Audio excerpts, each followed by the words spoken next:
has less severe disease, whereas PKD1 has more severe disease. And this is a diagram of a kidney, a gross picture of a kidney that is completely converted, so much so it has lost its reniform appearance. The kidney has become enormous, and it is replaced by varying sizes cysts. So the external surface is distorted by multiple cysts that may contain clear, turbid, gelatinous, or hemorrhagic fluid. Now you must remember, as I'm teaching, or when you prepare for your examinations, final question, when you get a gross specimen of kidney, questions are asked, conditions that cause enlargement of kidney and conditions that cause shrunken kidney. So last lecture, when I had taught you about hypertension, I had shown you benign nephrosclerosis, wherein the kidney gets granular and contracted. So that is one of the causes of granular contracted kidney. ADPKD is classic cause for an enlarged or an enormous kidney. Okay, so when you read, as in when you start reading your books, please make a note of this that I have mentioned, causes for shrunken kidney and causes for enlarged kidney. So this is again a schematic diagram of the normal kidney. And on the right side is a polycystic kidney showing cysts of various sizes, so much so that the outer cortical structure is also displaced. So like I said, cysts occur. They are either unilocular, oval, spherical. You cannot differentiate between the renal pelvic calyceal system. There is complete and extensive replacement of the normal renal parenchyma. Hence, the patient will not have a functional kidney. There will be interstitial fibrosis with sclerosed glomeruli. The epithelium of these cysts is usually denuded or flat. Okay. So these are the cysts that are showing. If you take a cross section of the kidney, they are multiple size cysts, one small, one big, some of them containing this pinkish fluid, some of them the fluid has drained out. On a higher power view of the lining of the cyst, you can see these tiny micropapillary structure arising from the epithelium. Essentially, normally they are lined by flattened cuboidal cells, but as and when the cyst time progresses, there is hyperproliferation of this flattened lining, leading to formation of what is called micropapillae, which is filled in the cysts. Okay.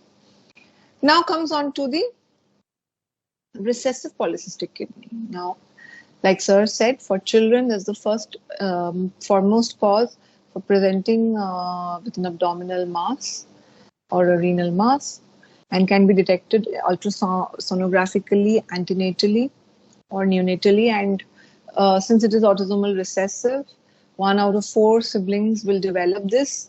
So it is good if you can counsel the parents, okay, for further taking a call, whether as to, because such patients, like sir said, don't survive beyond 10 years. They die because of respiratory failure or lung hypoplasia or sepsis, or patients can have acute cholangitis and cirrhosis and hepatic fibrosis. So the gene involved here is fibrocystin at 6p21. Like I said, 1 out of 4 children have a chance of developing it. Now again here, if you can see, the kidney has multiple cysts. The cysts are diffuse microcysts, giving the kidney a sponge appearance. There is diffuse replacement of the renal parenchyma.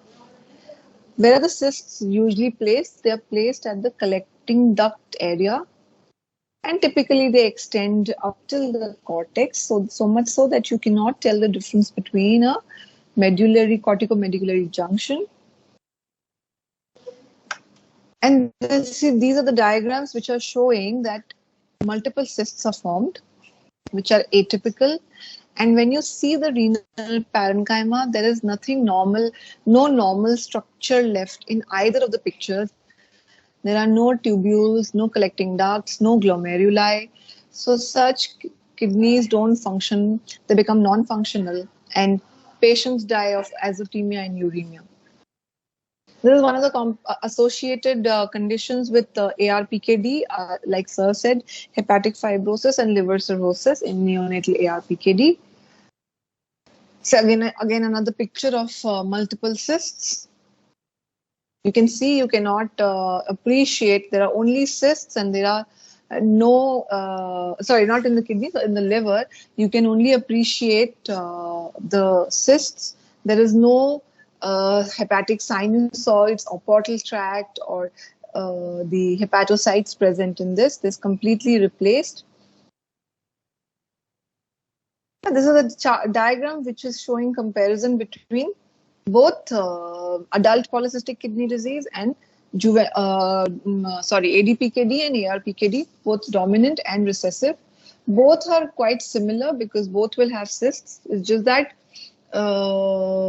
from just looking at the kidney gross, you cannot tell whether it is autosomal recessive condition or it's an autosomal dominant condition. Both will have cysts of varying sizes. Both will have markedly enlarged kidneys. The only difference will be in the ARPKD kidneys, the size of the cysts will be smaller, much smaller than the ones which are present in ADPKD. Okay, so from the picture itself, you can tell that there are these multiple enlarged cysts, whereas in an ARPKD, the cortex is not that involved. It's the renal parenchyma, the corticomedullary areas, which are having smaller cysts and associated hepatic cysts. Okay, so liver cysts and polycystic kidney disease. Then comes on to medullary nephronesthesis. This is again a condition wherein cysts develop, as the name suggests, in the medullary region. So cortex is essentially spared. So it's the NPHP family of genes which encode a protein called nephrocystin, which codes for the cilia and centrosomes of renal epithelial cells. So by this definition, if there is any mutation of the NPHP family of genes from 1 to nephrocystin 9, the ciliary complex, the centromere complex, centrosome complex gets affected, leading to what is called ciliopathies. The age group is usually juvenile, but infantile and adolescent forms can also occur. It's an autosomal recessive condition. The patient will present with polyuria, polydipsia because of non-functioning kidney, because there is no effective exchange of fluid of sodium, potassium, and water happening in the medullary junction. Now, grossly, when you see the gross of such a kidney, usually bilaterally it affects. It's not a unilateral condition. The kidney can be normal or slightly smaller in size. The cysts measure less than 2 millimeters, so you can tell that they are not as big as the ones present at ADPKD. They are less, the smaller size, less than 2 mm. Present at the corticomedullary junction. Like I said, the cortex is usually spared, medulla and pyramids.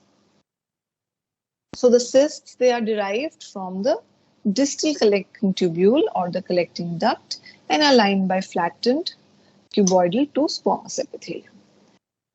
Now, diffuse interstitial fibrosis, tubular basement membrane thickening, atrophic tubules, periglomerular fibrosis, and sclerotic glomeruli is what is seen in an advanced stage. So if this condition, as time progresses, from the tubules, the glomeruli, the periglomerular area also start getting affected, leading to fibrosis and sclerosis, leading to ultimately non-functioning kidney.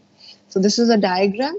The cysts are at the corticomedullary junction, the peripheral cortex is spared, and they are usually small in size. They are less than 2 mm in size. Now let me please tell you this, that this question is more of mugging up, because the classification and the causes are manifold, but the pathogenesis remains same. Why does cyst form? It's just that you will have to mug up which are the recessive forms, which are the dominant forms. which are the cortical forms, which are the medullary forms. Okay, so if you divide it that way, understanding it becomes much easier. Now, medullary cystic disease is an autosomal dominant disease, unlike the medullary nephronophthisis, which is autosomal recessive. It's of three types, 1, 2, and 3 type. Patient again presents with polydipsia, polyuria, hyperuricemia. The kidneys are usually normal or again slightly smaller. So like I said, if you want to write enumerate cause of a small kidney, this is one of the causes, medullary nephronophthisis or medullary cystic disease, wherein the kidney becomes either normal or slightly contracted. Cysts again of the less than 2 millimeter size, corticomedullary junction. Like conditions are all similar to nephronophthisis, it is that the protein that is involved is different and it's an autosomal dominant condition. So you see this, the medulla, classically the medulla is involved, the cortex is spared, and the size of the cysts are smaller. That was medullary cystic kidney disease. Now comes the medullary sponge kidney. The gene affected here is GDNF gene. Patients might have associated Marfan syndrome, Ehlers-Danlos syndrome, Carolese disease.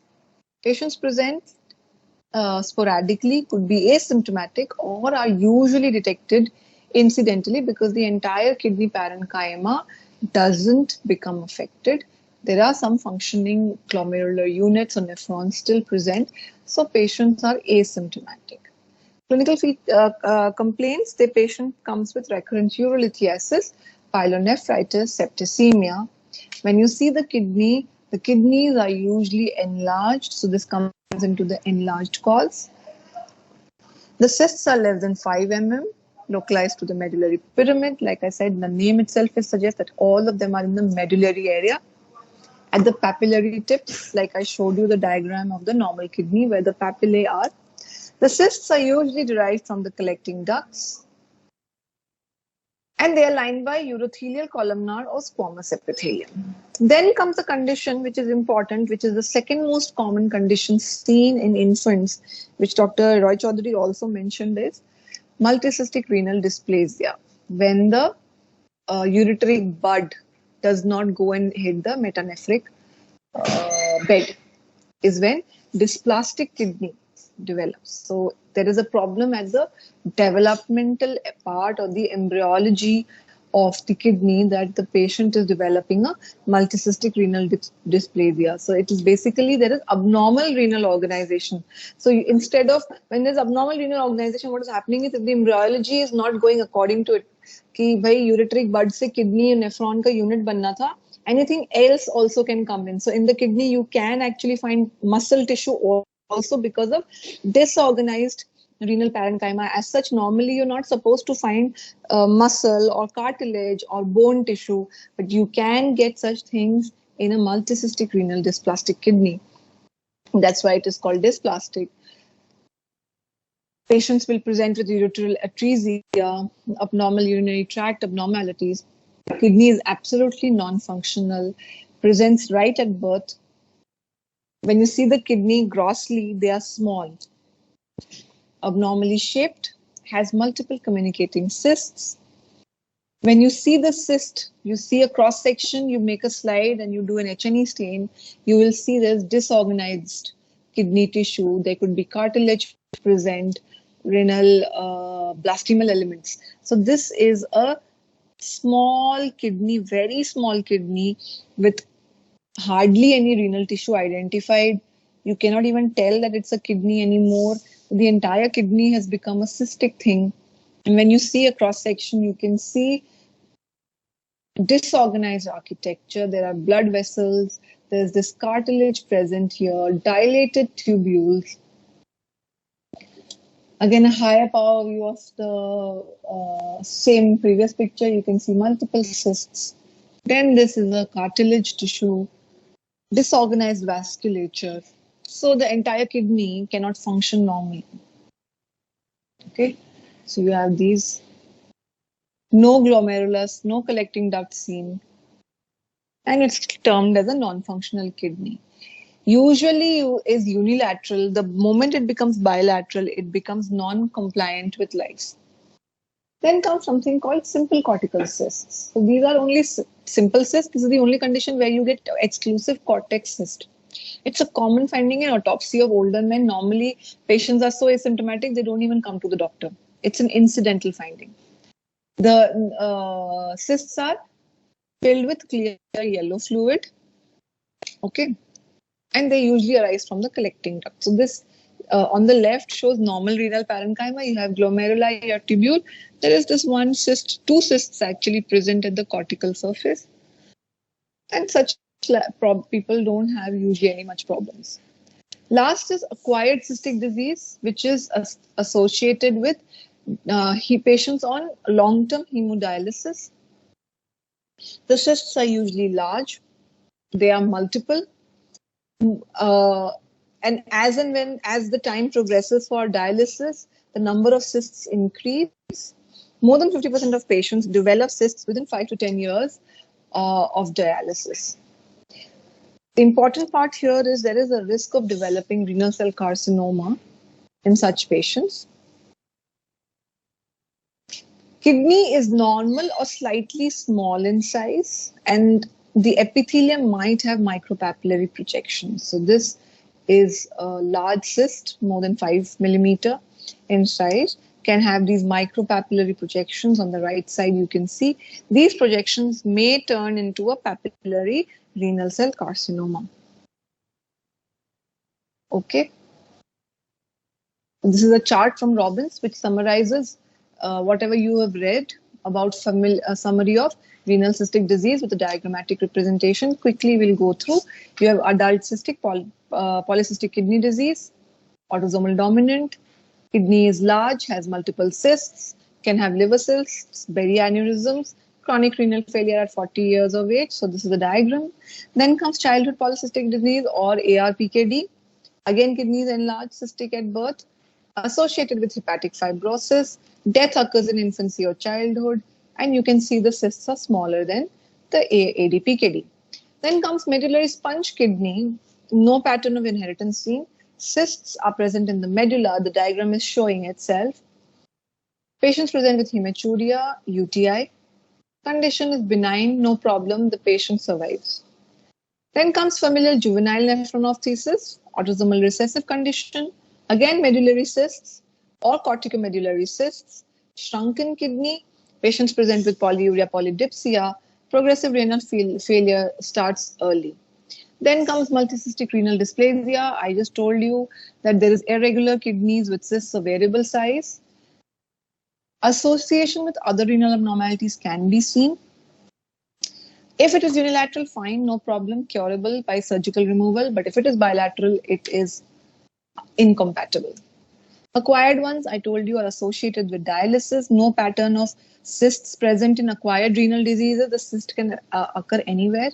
And one is the simple cortical cysts, which can be a single cyst right at the cortex. Patients present with microscopic hematuria. So this diagram again summarizes: left, no cyst, simple cyst, one cortex, ARPKD in smaller cysts, dominant PKD, multiple cysts, enlarged kidney. Hydronephrosis is a condition where there is dilatation of the pelvic calyceal system, but there are no cysts. Then dysplastic, multicystic dysplastic kidney. Then medullary sponge kidney, again medullary, smaller cysts in the medulla. Same with medullary uremic kidney and dialytic kidney. Okay. So this was in short. You will have to read it up again from Robbins, and I would recommend you read it today itself so that you don't forget what we've taught you. And if there is any kind of doubt, you can ask me. Okay? Probably in the next lecture once you have read. Then quickly about the other presentation.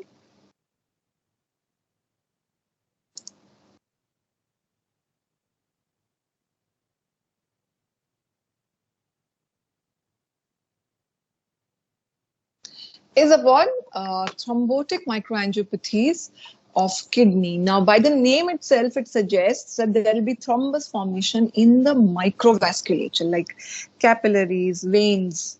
Okay. So the name suggests. So what is the definition? So what is the definition of thrombotic microangiopathy? It's basically a condition characterized by microvascular changes, including thrombosis and thrombocytopenia. So apart from thrombus formation, there is thrombocytopenia as well. Now, it's basically a spectrum of clinical syndrome. So it is not one disease condition. There are multiple things happening at the same time. So the spectrum includes thrombotic thrombocytopenic purpura and hemolytic uremic syndrome. Now, what is hemolytic uremic syndrome and TTP? They basically are similar pattern. Basically, the pathogenesis that's going on is similar, but the insult or what triggers them is pretty diverse. So the insult, so the Hus TTP is caused by diverse insults that lead ultimately to thrombus formation in the capillaries and arterioles, including those of the kidney and other tissue. Now, what happens with thrombi? They create flow abnormality. So we understand that once there's a clot or a thrombi forming and the caliber of the vessel is very small, if it is going into the circulation and goes and gets stuck in one of the smaller capillaries, obviously it will ultimately lead to flow abnormalities. And through that flow from that area, whatever RBCs are, so there can be a complete blockage or there can be a partial blockage. If there is partial blockage, whatever red blood cells are passing through it would undergo a shear stress, and the red cells produce what is called as microangiopathic hemolytic anemia because it is occurring into small vessels. Hemolytic means the red cells are undergoing hemolysis, because of which anemia is occurring. Now, when the thrombus forms, ultimately it leads to widespread consumption of platelets because that thrombus starts attracting excessive platelets. So ultimately the patient goes into thrombocytopenia. Are you able to see the slides? Yes, ma'am. All of you?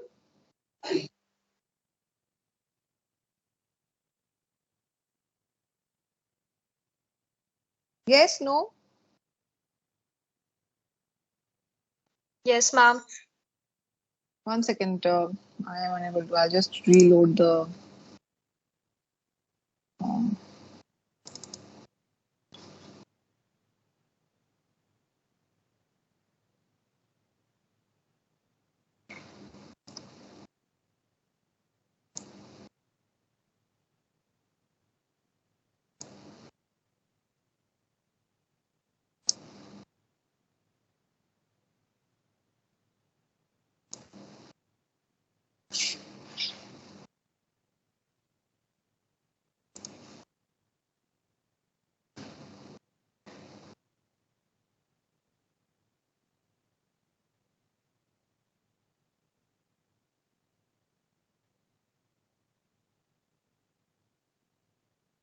Yeah, so this diagram is showing a fibrin stain showing the thrombi within the glomerular microvasculature. So these capillaries have fibrin thrombi stuck right inside them, causing microangiopathic disorders. So RBCs won't be able to pass through them.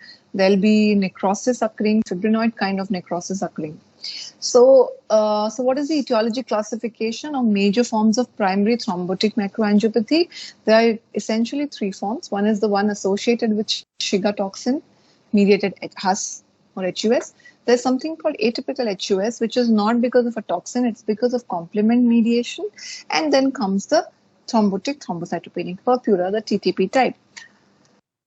Now, like I said, Shiga is because of Shiga dysentery type 1 E. coli. Atypical ones are because of dysregulation of the complement component, and TTP is because of ADAMTS13 deficiency, because of which thrombosis occurs. So certain conditions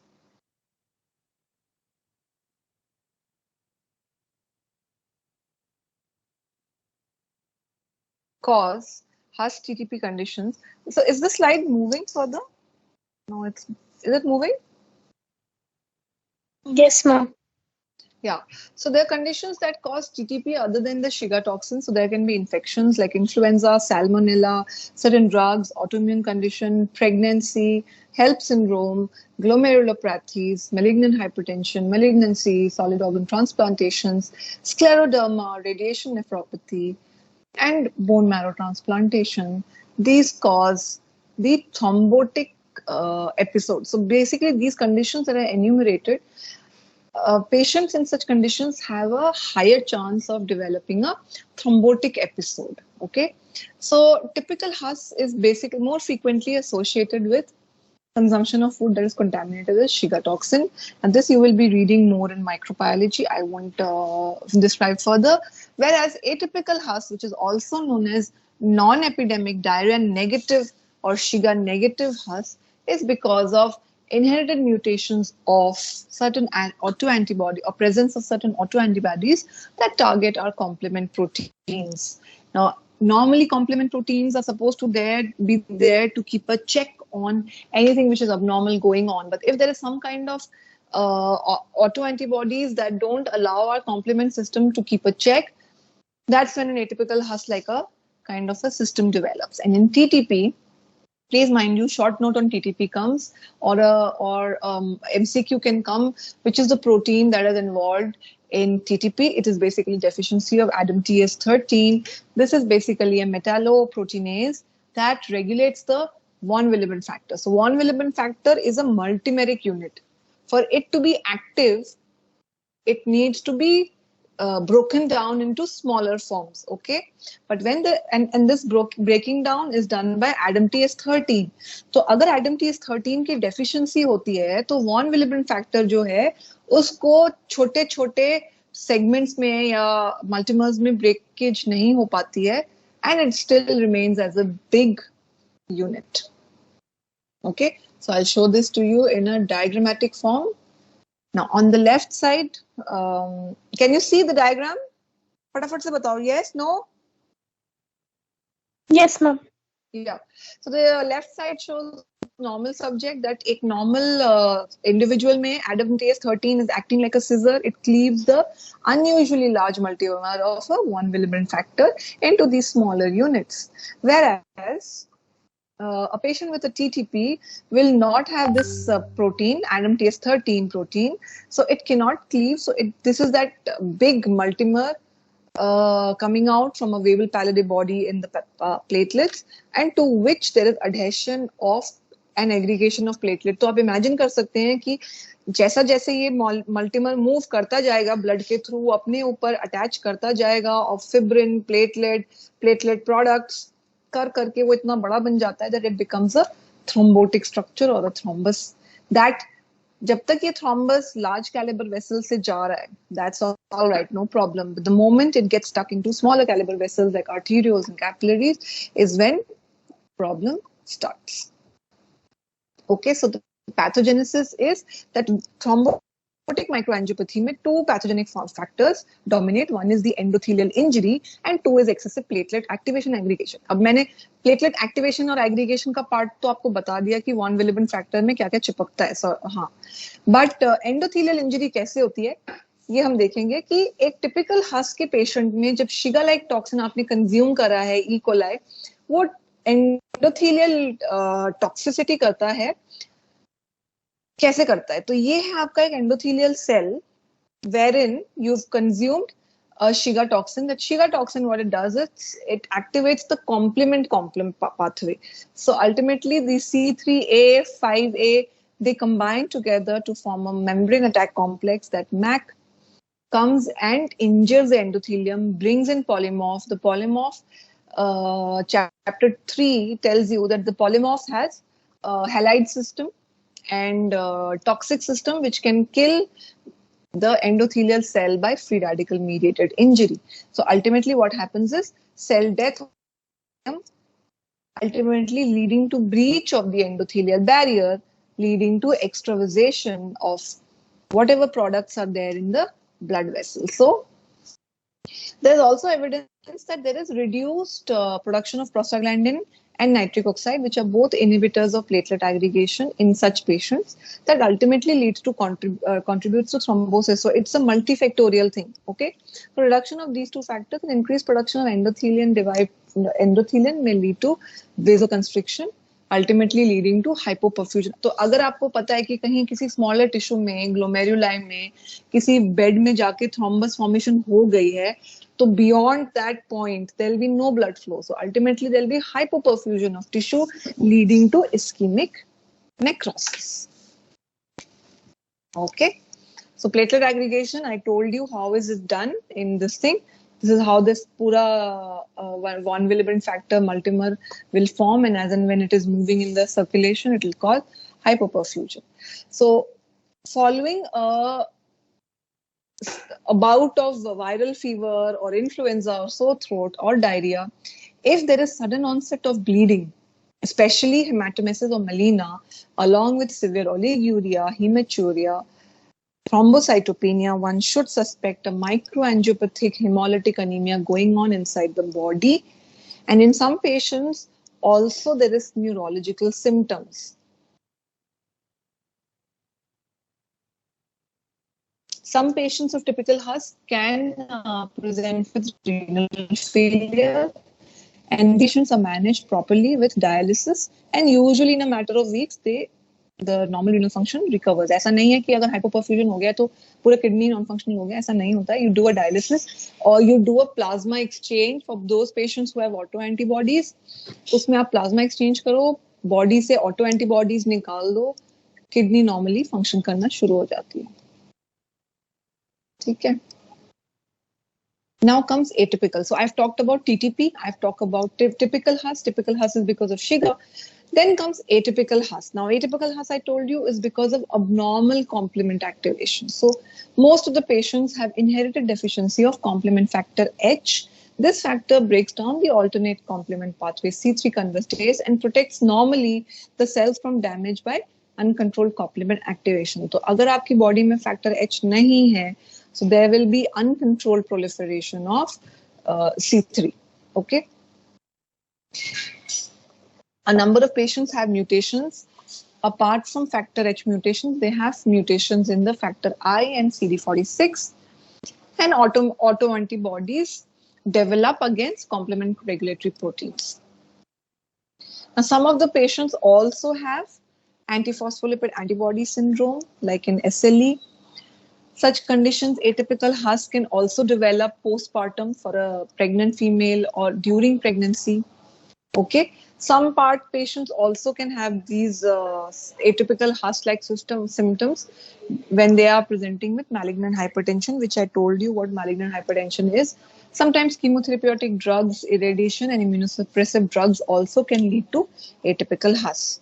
Now, this is a cross-section H&E slide, which is showing you a glomeruli, which is showing these pinkish deposit of thrombotic microangiopathy, which is associated, and along with this goal thing here is an afferent arteriole. I told you there is fibrin deposition because of damage to the endothelium. अभी जो हमने ये वाली diagram की बात करी थी, यहाँ पे जब आपका damage to the endothelium हो जाएगा, so what will happen is there will be extravasation of plasma, fibrin, platelets coming onto the extracellular area, which will stain pink. So there is damage to the afferent arteriolar endothelium, leading to extravasation of plasma and fibrin, leading to deposition in and around this blood vessel, ultimately leading to fibrinoid necrosis, which I told you in last class. Okay. Now, TTP, I have already told you that it is because of deficiency of ADAMTS13. Okay. Now, patients have a classical pentad, that they have microangiopathic hemolytic anemia, they have neurological symptoms, they have,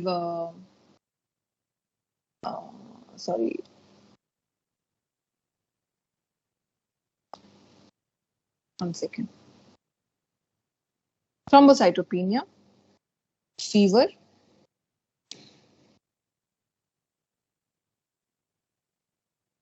so these are the So pentad of fever, neurological symptoms, microangiopathic hemolytic anemia, thrombocytopenia, and renal failure. So this is classical of a TTP. If somebody asks what is the pentad of TTP, you have to mention pentad means 5 symptoms. You have to mention these 5 symptoms.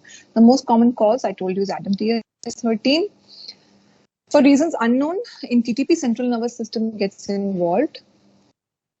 Clinical features are dictated by the distribution of microthrombi कि जहां पे microthrombi effect होगा वहां पे hypoperfusion होगा वहीं के symptoms present करना शुरू करेंगे. Patient को आप कैसे treat करोगे? क्योंकि यहाँ पे auto antibodies हैं present, तो plasma exchange करोगे. It will remove auto antibodies against ADAMTS13. So once these auto antibodies are removed, the ADAMTS13 starts functioning normally and breaks down the von Willebrand factors. Okay, and this is how a patient of ischemic necrosis, like I told you, necrosis हो रही है, cortical area पूरा pale हो गया है, it's become white. Okay, so you can see that the cortex has become completely white because of hypoperfusion, and there is ischemic necrosis going on. The glomerular capillaries. So this is a high power view which is showing the glomerular capillaries. They are distended by and occluded by tiny thrombi. So these pink ones are all thrombi, ultimately leading to what is called a microangiopathic hemolytic anemia. Okay. Light microscopy, the glomeruli show hypercellularity, have thickening of the capillary walls, and deposition of fibrin between the cells. So now comes the part of the hypertensive. I told you that the walls of the arterioles in hypertension also exhibit this onion thinning, skinning with narrow vesicular lumen and increased intimal thickening. So the lesions are similar to malignant hypertension. This is a hyperplastic arteriolitis or onion skinning with a narrow lumen and increased intimal. Okay. Now, these changes lead to a persistent hypoperfusion. If there is microthrombi, there will be persistent hypoperfusion and potentially diffuse cortical necrosis, which manifests clinically as renal failure and hypertension. The gross alterations of massive ischemic necrosis are sharply limited to the cortex. The histologic appearance is that of acute ischemic infarction, and the lesions may be patchy with areas of coagulative necrosis and apparently better preserved cortex. So this is of anything that is affecting the kidney because of a microangiopathic thrombi formation occurring. It's not only TTP, anything that will cause a thrombi or a chota thrombi forming and settling into the glomerular capillaries will give this kind of a appearance of fibrinoid necrosis along with hyperplastic arteriolitis. Okay. So yeah, that was it. I recommend, like I told you again, I would suggest please read up this chapter. It's important, and with one read you will not be clear. You might have a lot of doubts. Whenever you read up, I think the doubts as fresh as possible. You should try to ask, because after that फिर आप भूल जाओगे. आज आप जाके पढ़ लोगे फटाफट, 2 ही पेजेस हैं दोनों ही टॉपिक्स के, तो आपको क्लियर हो जाएगा. Rest, I have already uploaded the lectures, these topics.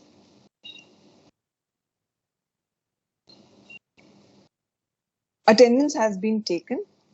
Okay.